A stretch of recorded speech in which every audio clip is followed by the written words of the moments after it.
Hi, I'm writing this because I never got any sort of debrief or moment to decompress from a job I quit in February of 2018. I worked for an agency that dealt with issues related to non-human intelligence.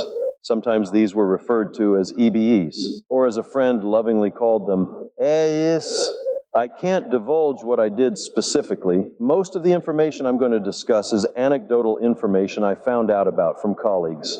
This is because it would be easy to identify me from what my role was, as the information I can say about what I did specifically would be personally identifying. Feel free to dismiss my post as a hoax entirely. I know the right people will believe me.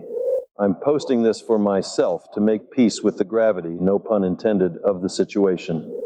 I tried VA and independent therapy, but divulging this sort of information to a hipster trained in active listening probably wouldn't go well.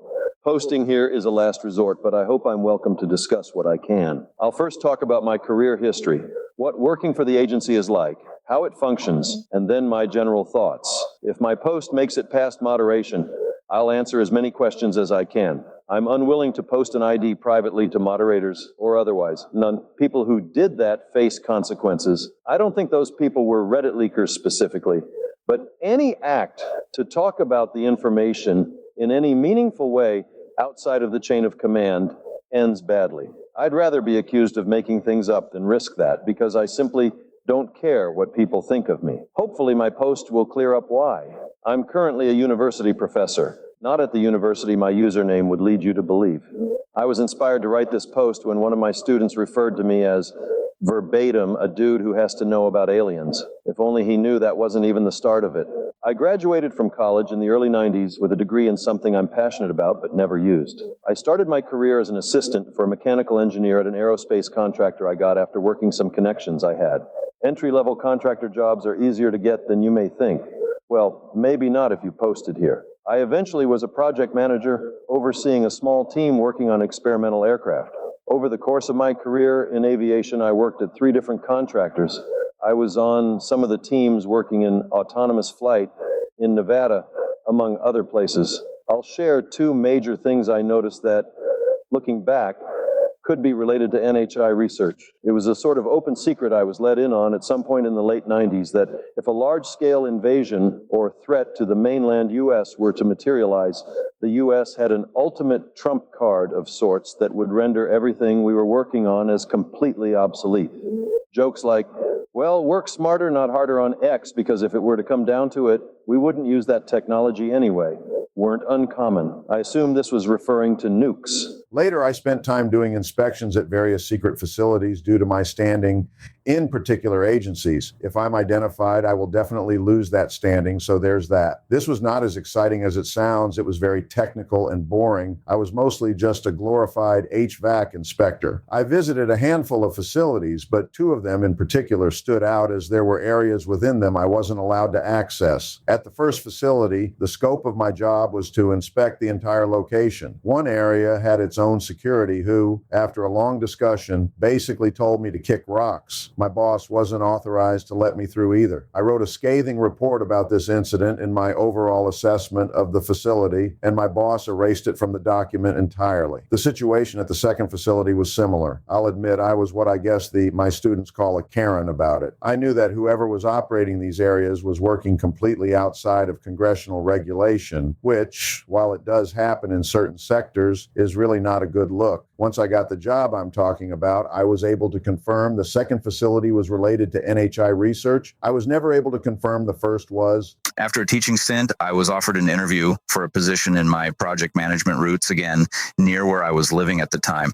I wasn't told what I would be working on, which isn't uncommon. I was excited to get back to work because I had been working on goal-oriented drone swarms in my free time and assumed that's what the interview would be for. The interview took place in a skiff in someone's house.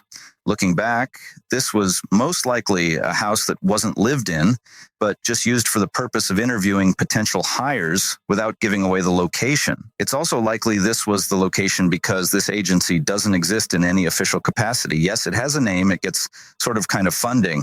Saying the name would get me killed. I wish I were exaggerating. I was told the name at the start of the interview, and I had never heard of it before. I've never even said the name out loud.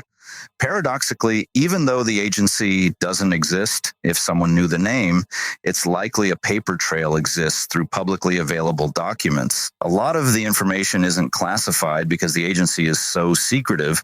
Going through the process to classify it in the first place would reveal it to too many people. In past interviews, particularly for the inspection job, I could refer to specific colleagues, facilities I worked at, or contractors I was in good standing with to play the usual interview game. In this interview, I was treated like a brand new hire. While I was already offended about how I was being treated, the interviewer started grilling me about my love for Star Trek and said that theatrics wouldn't fly in the position I was being interviewed for. Looking back, I should have never accepted the job, but the allure of working on swarms was too great. The first office I worked at was an office building that didn't stand out in any way at all. I believe our neighbors in the office park were a fashion studio and a dentist, among others. The difference was our building had 24/7 armed security. The first few days were heavy paperwork and onboarding. One of my old bosses called me on an office phone to talk to me before I was officially onboarded. As a management nerd, the biggest challenge of working for this agency is that it's a paperless office. It has its own highly sophisticated intranet with hundreds of archival documents. The implication was that unless it absolutely had to be saved, to never, ever write anything down. I remember an early colleague telling me a Gantt chart is a great way to get fired. This was a challenge at first. Remembering all of the information with no documentation is not something I'm particularly built for, especially when the information is about NHI. Later, I worked in a facility within a facility, just like the one I had tried to inspect. It stored a craft. Being near the craft for extended periods of time is extremely dangerous, especially if it is being experimented on with power. I didn't observe any injuries to anyone while I was there, but all sorts of long-term nasty injuries were relayed to me through rumors and warnings. The craft was shaped like a dreidel without the handle. There was a large exterior piece that went missing when it was recovered. The theory is it acted as a stabilizer, although some argue it was a crude weapon. It sat in a custom hydraulic rig that could be used to rotate it into all sorts of different positions, kind of like those aerotrim astronaut training balls where they spin you around. I wasn't on the team that got to use the rotation rig. The rig was so large and extensive, I spent a few weeks thinking it was part of the craft before someone told me otherwise. Typically, the craft would held on its side in the rig for easier storage. Its weight just naturally sat it that way, although it was intended to be flown vertically. The shape was directly informed by its purpose. Every shape is custom molded in a metallic material that would revolutionize the way we travel if we had it. In following the topic as much as I can manage to, I've seen some other people mention the material. There were some material scientists that had been working there for decades. I never got to go inside the craft. It was guarded 24/7. Boy, did I want to look. The agency goes out of its way to hire individuals who have little interest in working in this space at all. They recruit particularly out of BYU, although you have to have a contractor or government career for around a decade to be considered for an interview. Published papers don't hurt. When I worked at the second facility, the sorts of people that were there were frustrating to interact with because my initial reaction to working in that facility was extreme excitement, and it wasn't shared. I believe this is partially responsible for the stagnation, high turnover rate, and compartmentalization. I quickly learned who to trust and gained some enormous that helped my work. Part of why I'm being secretive about my ID is because the turnover rate results in a sort of summer camp work environment. It's easy to point to classes of people in various non-leadership positions that all were hired, fired, or quit at similar times. If I said when I started, ended, and where I worked, I'd be easily identifiable because there are so few people that match my description. Leadership has been there forever. No, not literally. The agency is divided up into several wings, not unlike the executive, legislative, and judicial branches. I'm not insinuating they're a shadow government, but the wings check and balance each other in a way a government is at least designed to. These wings include mechanical engineering, biologic research, weapons research, computer science, tracking, what I'll call anthropology, what I'll call crash recovery, because that's what colleagues who are planning to come forward will call it, and security. I'll list some information about each. There are definitely more wings that I don't know about. What's unique is these subgroups exist all as part of different parent government organizations and are HQ'd where their parent agencies are. For example, the tracking wing is sort of kind of embedded as R&D at NORAD. This is a simplification of the actual paperwork involved. It's honestly complicated, and I don't know much about how it works. I do know that this is how they maintain funding even when the parent agency goes completely dark for stretches of time. It's worth mentioning that these departments employ, at most, 50 people each. It's typically much lower than that. This is why we're all pushing for whistleblower protection. It's not hard to identify us because there are so few of us in the first place. Mechanical engineering is exactly what it sounds like. It's the most extensive, the oldest, and the most compartmentalized. We have crashed craft in various states of complete. We had a recovered craft that worked almost perfectly that was shot down by ourselves. I saw this coming, and it's part of why I quit. There's a lot of information about this wing in the public sphere. Part of their job is to determine what each shape of craft is used for. This is an important job because we're unsure of NHI's intentions. If we discover the designs are intended to hurt us, action will have to be taken. I don't know what that means in practice, but it's what the engineers mostly study. Consider this lecture around the 10-minute mark about the differing characteristics of an F-22 versus a passenger plane. Now imagine figuring out the purpose of the passenger plane versus the F-22. Since we're humans, and those are human designs, eventually a team could figure it out. It's not as easy when the designs aren't for us, or purposes we fully understand. Triangles are the most impressive design, and we don't have one. It's likely China does. Leadership is mad about that. This team discovered a long time ago that the reason why craft appear so bright to us humans is because it's not really light, but rather the product of the crazy amounts of power these craft require, sort of like smoke coming out of an exhaust pipe. Biology is something I personally suck at. Even at the high school level, I can say the NHI looked like the aliens from Close Encounters. As far as I know, we never had one alive. My source who told this was unsure if it was true or not. I didn't learn much about this wing. It's the most secretive. I do know its HQ is hidden in almost plain sight. I still feel like the guy who told me where it is had to be lying because it was just too obvious. There are bodies stored in other locations apart from their main HQ. Weapons research is a large wing and is fairly new. It was absorbed by the Space Force when the SF was created. Frustration with the SF as a whole is part of why I left shortly before it started. I don't know much about it. It has a high turnover rate and is dangerous to work in. People were injured and compensated by a large private aerospace contractor instead of the USG. Its main job is to strap a nuke to a reverse-engineered craft and just see what the hell happens. Computer science is, or was, it may have moved after I left, HQ'd at a facility in my home state. This is rare because most of the other wings are within a stone's throw of DC or Nevada. This is mostly based around researching the craft's navigation system. The navigation in every craft is the same. The craft use a system that originally befuddled generations of researchers, but it's essentially a 3D Dijkstra algorithm. It finds points around the craft and chooses the most efficient possible route through space-time to get to that point.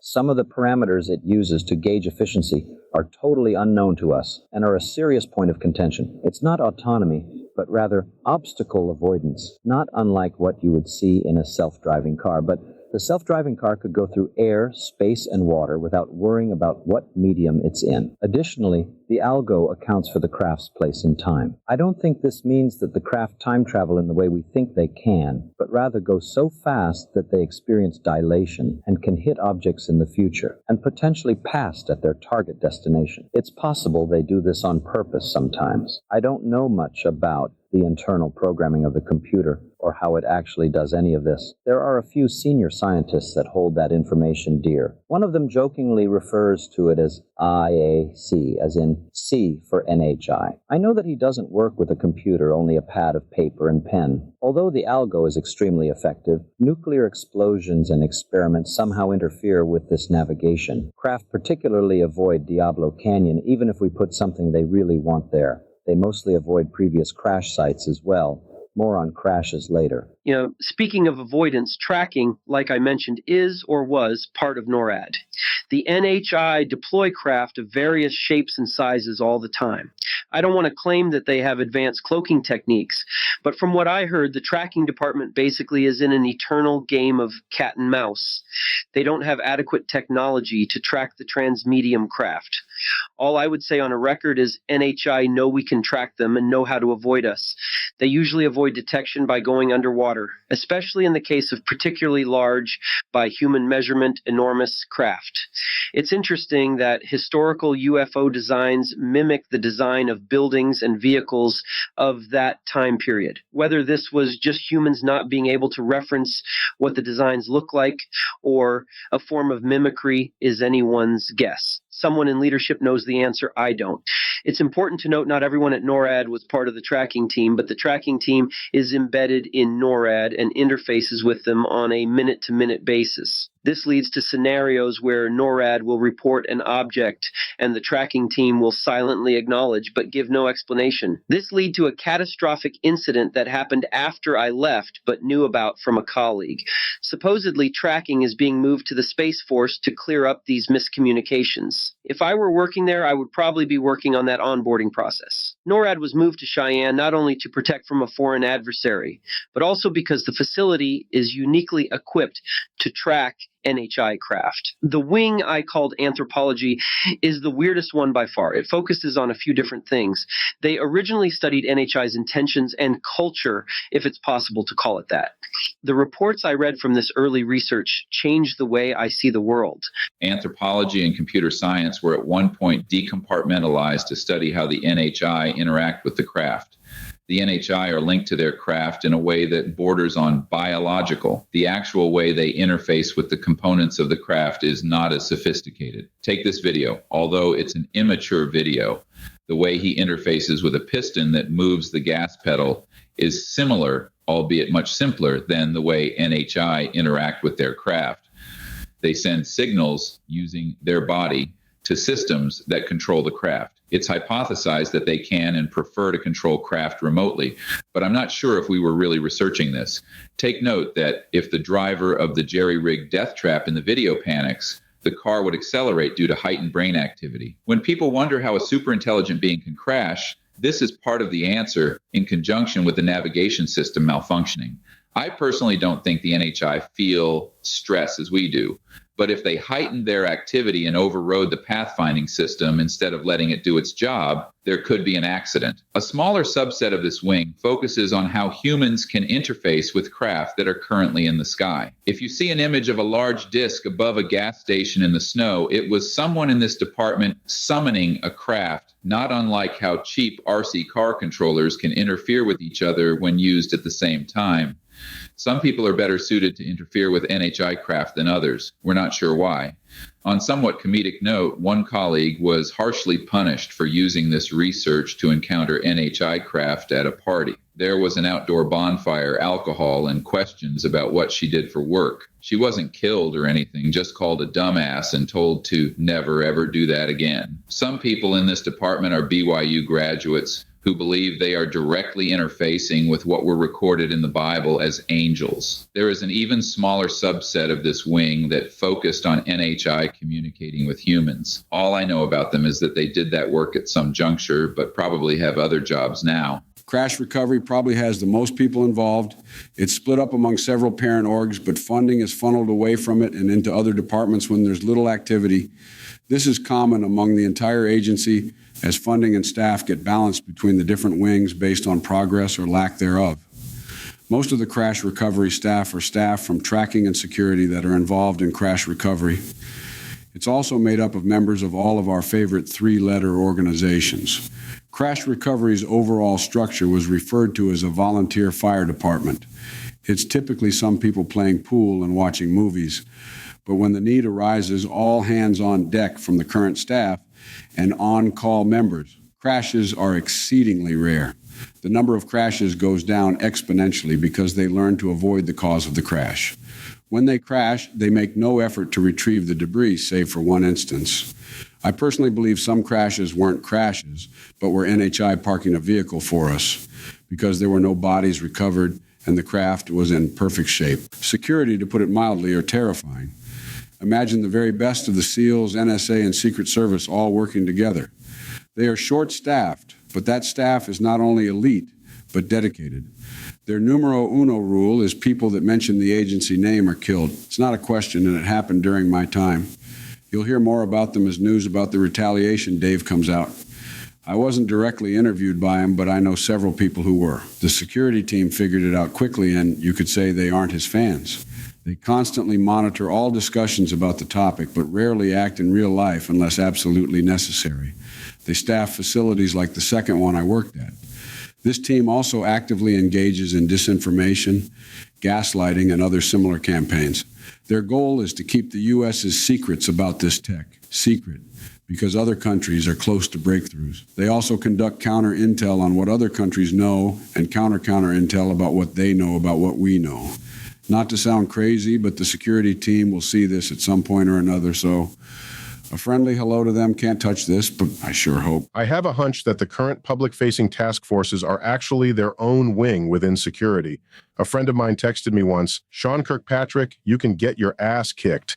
Ha, don't confuse these public-facing task forces with the work Dave and co are doing. Dave is the real deal. I should mention that leadership is kind of its own wing. It's not on paper, but they operate above all of the other departments. Leadership is made up of managers who pay close attention to each wing, they discuss info they know, and bring up contradictions to upper managers. I don't know how far this chain goes up. I reported to someone who reported to someone. I believe it goes higher than that. I have no idea who is at the top or what their credentials are. I suspect they're in the private sector, with their bankroll disguised as R&D for government contracts. Leadership, honestly, made the right choices with the information they had, at least when I was there. Some bad people started to get in charge and change the way things worked among the middle managers and individual teams. This pissed people off and led to multiple catastrophes. As far as I know, they faced no discipline, so that was exhaustive. Those are the wings of the agency that I knew about during my time there. It feels good to get this off my chest. I've been sort of keeping up to date on the topics coverage in mainstream media and want to give some of my thoughts on this. If the U.S. comes out directly and says,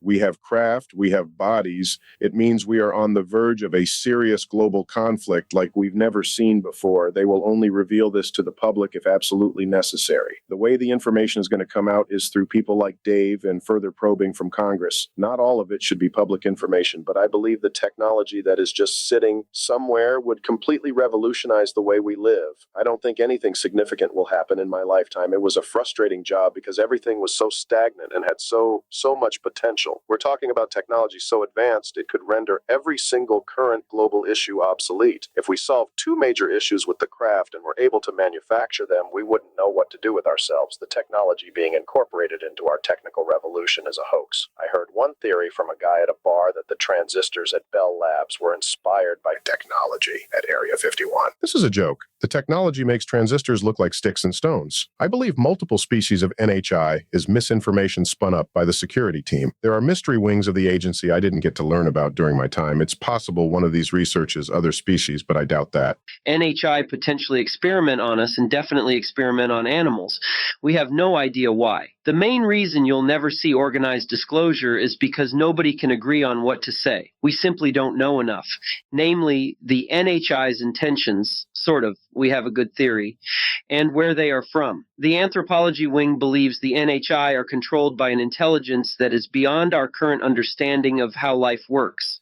The biology reports conflict with this, which is why things can't be compartmentalized. If the government were to disclose info, they'd have to get the story straight.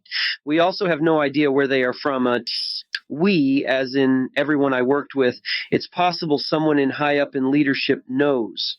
I don't think the answer is as simple as another planet or caves on Earth. The reason why specific facility locations are kept from the public is because some of them are sensitive and also not entirely NHI research based. It would be possible for some TikTokers and hippies to storm the first office I worked at if they were careful. Every place where the agency works is also home to other operations, which is why it's so hard to identify where they are. Lower leadership is HQ'd in DC, and the upper management is split between Nevada, Australia, and another foreign country. security are everywhere and potentially even work remotely without an HQ. I was contacted by a documentary filmmaker when some of my friends were, but I turned it down due to my specific involvement and how easy it would be to track me down if I gave particularly juicy info. I believe the story will come out soon. I no longer work in the field and teach full time. After a quick proofread, that's my post. I'm not tuned into discussions other than what major outlets have to say, but I hope some of my information is interesting. It felt good to type, even if my post doesn't get accepted. I feel tempted to sign off with my first name, how I always do in emails, but I have a feeling that would end badly. I'm currently on a camping trip with my family, but I'll be around to answer questions at various times. Please don't DM me anything too weird. Thanks for giving me an opportunity to talk. I've never done anything like this before. I'm sorry I couldn't provide information that proves who I am. I like not being paralyzed or dead. I'm sure you'll see others make the same claims in due time on one of Logan Black's Twitter spaces.